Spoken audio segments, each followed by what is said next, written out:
Assalamualaikum warahmatullahi wabarakatuh. Alhamdulillah sampai saat ini kita masih diberikan kesehatan untuk menyelesaikan kegiatan aktualisasi yang sudah berjalan 1 bulan di kantor. Dan sekarang izinkan saya menyampaikan hasil aktualisasi saya. Saya berasal dari Jerowaru, Kabupaten Lombok Timur, dan merupakan anak dari seorang petani padi yang tentu dari kecil sudah membantu orang tua untuk merawat tanamannya di sawah.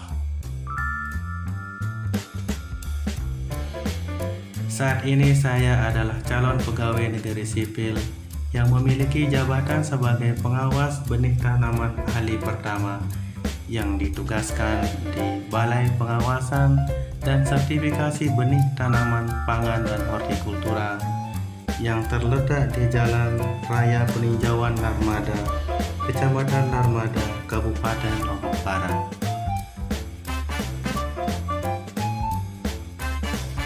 Saya ditugaskan sebagai analis laboratorium di seksi pengujian mutu benih.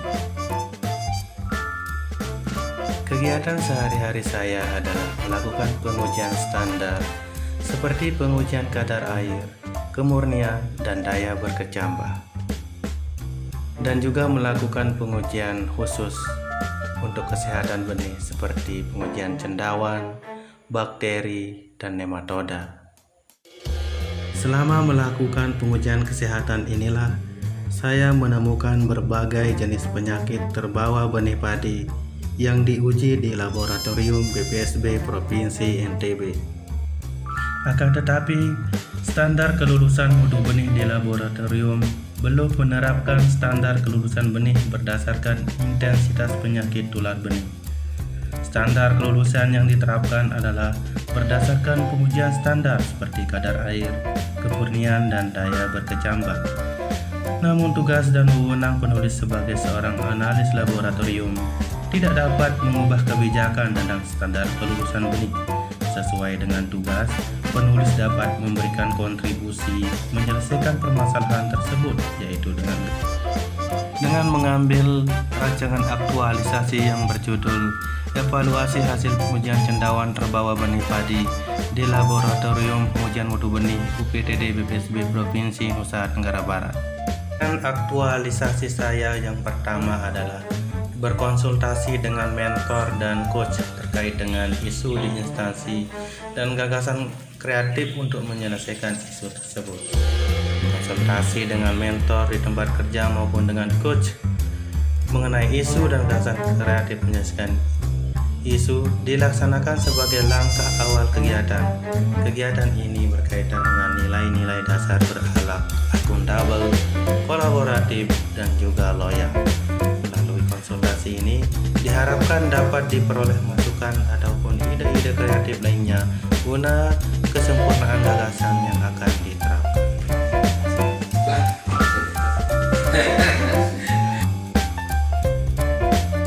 Kegiatan aktualisasi saya yang kedua adalah mengumpulkan data hasil pengujian cendawan dari rekaman buku induk pengujian kesehatan benih dari tahun 2017 sampai dengan tahun 2020.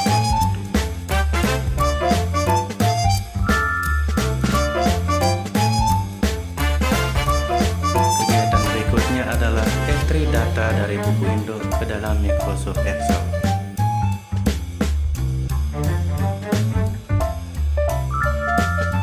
Kegiatan aktualisasi saya yang ketiga adalah mencari referensi. Referensi didapatkan di Google dan buku yang berkaitan dengan karakteristik dan pengaruh cendawan terbawa benih padi terhadap kesehatan dan kualitas benih.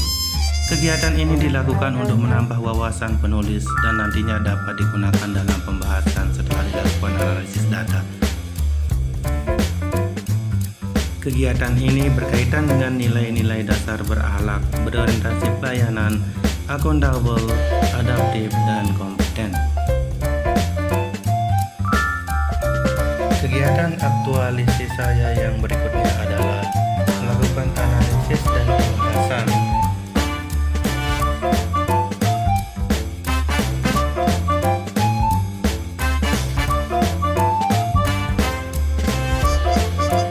Kegiatan selanjutnya adalah membagikan hasil evaluasi kepada pengawas benih tanaman yang ada di lapangan melalui WA Group BPSB.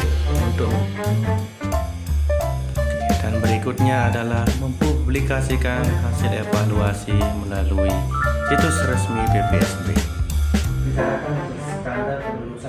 Kegiatan berikutnya adalah menyampaikan hasil evaluasi kepada Kepala Balai BPSB Provinsi NTB. Misalnya untuk virus sekian persen, jamur sekian persen, bakteri sekian persen. Nah ini yang perlu kita tambahkan nanti di dalam juknis sertifikasi benih yang sekarang ada, kan kita pakai untuk pangan 620 tahun 2021 itu ya, 2021 tentang sertifikasi sebagai pengganti dari Kementan nomor 990 tahun 2018. Nah ini perlu memang di dalam kesehatan benih pangan ini saya lihat. Berikutnya menyampaikan hasil evaluasi kepada Kepala Tata Usaha BPSB. Petani membawa sampel ke sini, ternyata di lab ditemukan bekas dari sendawa. Kegiatan yang terakhir adalah menyampaikan hasil evaluasi kepada petugas POPT.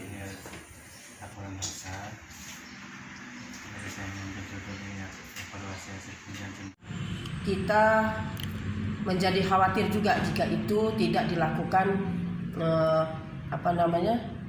penelitian atau dilakukan sebuah kajian gitu ya. Karena bagaimanapun juga kita ini sebagai lembaga yang memiliki tusi untuk menjaga mutu benih, maka mutu benih itu tidak hanya dari mutu fisiknya saja, tidak hanya dari mutu kimianya saja, tetapi juga dari mutu biologisnya. Salah satu diantaranya adalah kesehatan benih. Nah, kesehatan benih ini juga antaranya ditentukan oleh sehat atau tidaknya benih itu, ada atau tidaknya patogen atau berbagai macam mikroba seperti jamur, virus dan sebagainya yang terbawa benih.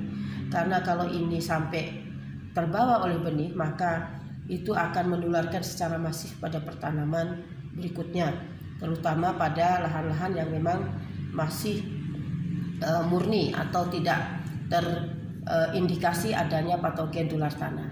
Nah, ini memang penting Pak Siap. Terima kasih atas kajiannya yang luar biasa ini, sehingga ini bisa menjadi acuan bagi kita semua termasuk teman-teman di lab nanti di dalam menentukan kesehatan benih. Dan juga bagi saya selaku kepala balai, mungkin nanti saya sarankan juga di dalam tulisan Pak Sihab itu untuk mengusulkan kepada kepala balai untuk dijadikan sebuah aturan gitu ya, bahwa selain pemeriksaan fisik dan kimia daripada benih, mungkin perlu ditambahkan di dalam aturan Permentan atau Kementan atau juknis tentang mutu benih gitu ya, juknis tentang sertifikasi dan mutu benih.